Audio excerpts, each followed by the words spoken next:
Halo teman-teman, salam sehat selalu untuk kita semua, salam sejahtera. Dengan saya Bung Ropan, dan saya ketika mengambil konten video ini berada di udara yang segar, sejuk di tanah kita, di Rakata Sukabumi. Ini untuk acara-acara glamping, dan saya sangat senang berada di tempat ini setelah datang dari Batam, dan saya harus bisa membuat konten buat teman-teman tentang persiapan tim U23 ini, karena STY itu hanya diberikan waktu yang mepet, singkat sekali.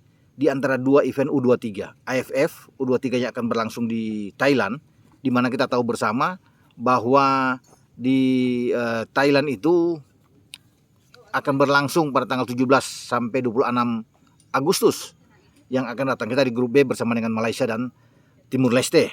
Kemudian tidak sampai mungkin hanya 1 minggu persiapannya itu langsung melonjak ke kualifikasi Piala Asia U23, di mana kita akan bertarung di kandang sendiri. Solo menjadi tuan rumah, ya itu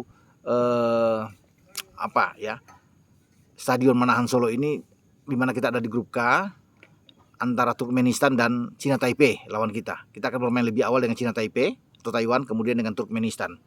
Nah, kalau kita bisa melihat pertandingan itu sampai tanggal 26 di Piala AFF U23, kemudian sudah harus bisa bersiap dari tanggal 6 ke tanggal 12 itu di kualifikasi Piala Asia U23, memang sangat mepet.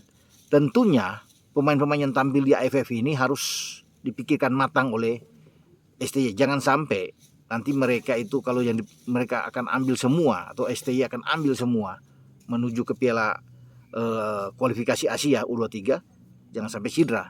Kalau cedera ini akan berbahaya, sehingga tentunya akan ada prioritas utama di Piala Asia kualifikasi ini yang lebih diutamakan dibandingkan dengan AFF.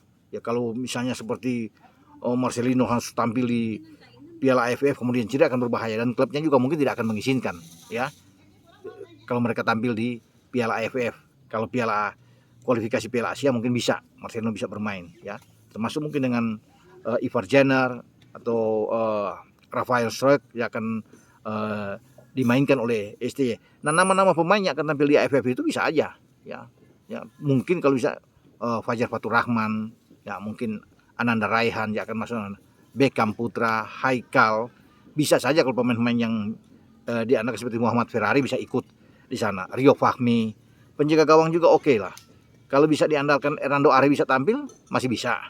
Adi Satrio di bawah Misar itu masih oke lah untuk ini Irfan, ya, untuk bermain di depan. Saya pikir mungkin saja STY akan memberikan kesempatan buat mereka. Namun seperti Ramadan Sananta mungkin akan langsung ke Piala Asia di U23, ya, akan bermain di Solo. Pemain-pemain yang lain tentunya akan dipikirkan juga oleh STY siapa-siapa yang nantinya akan ikut, akan diambil untuk bisa bermain di Piala Asia U23 kualifikasi, karena ini menjadi target utama, harus bisa lolos, ya. Sementara di Piala AFF U23 STY bisa mengambil pemain-pemain yang ada di Liga 1 yang masih muda, mungkin Ricky Cawor dari Sleman misalnya, untuk bisa ada di sana.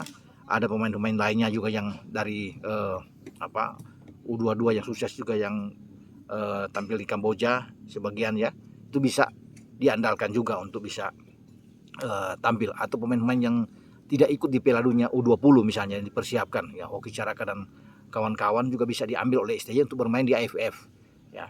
Tapi kalau di kualifikasi Piala Asia ini harus yang memang tim yang sangat matang, ya. Mungkin ada 3-4 pemain, ya, paling tidak 5 pemain yang diambil dari hasil Piala AFF juga untuk bisa bergabung, tapi tidak akan seluruh, ya, untuk bisa diambil masuk ke Piala U23 di Piala kualifikasi Asia. Semua tergantung dari STY untuk bisa melihat mana pemain-pemain yang pas, ya, untuk bermain di AFF, dan pemain yang memang sudah dipersiapkan secara matang juga, yang akan bersiap itu di awal September, pemusatan latihan, yang akan tampil nantinya di Solo, ya, karena kan ini target utama dari Ketua Umum PSSI Erick Thohir, ya. Jangan sampai kita kandas di sini, karena kalah sekali udah out, nggak bisa lagi untuk bisa bersaing.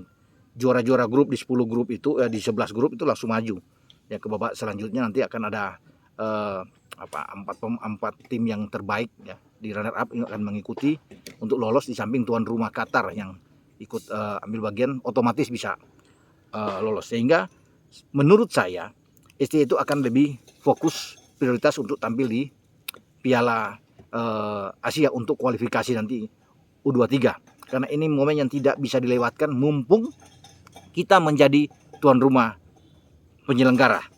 Nah, kita akan lihat sekarang siapa-siapa itu pemain yang akan. Tapi menurut saya dengan Marcelo Ferdinand akan tampil, Rizky Ridho juga akan tampil, Pratama Arhan, Asnawi Mangku Alam masih bisa lah untuk mereka tampil ya. Tapi kalau Asnawi sudah lewat usianya mungkin tidak akan dipanggil. Ya, Elkan Bagot juga siapa tahu bisa ikut di dalam tim karena ini penting ya bagi Elkan, tapi tergantung dengan klub juga untuk bisa menginginkan. Tapi menurut saya kalau ini resmi di bawah AFC bisa diizinkan untuk bisa tampil bersama dengan tim nasional Indonesia. Sampai di sini saya berbicara tentang persiapan tentang STY ini dengan 2 event penting yang harus dia pilih.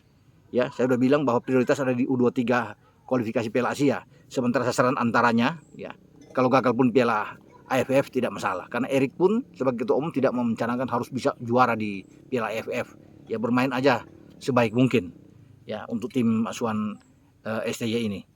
Dengan saya Bung Roman, ciao.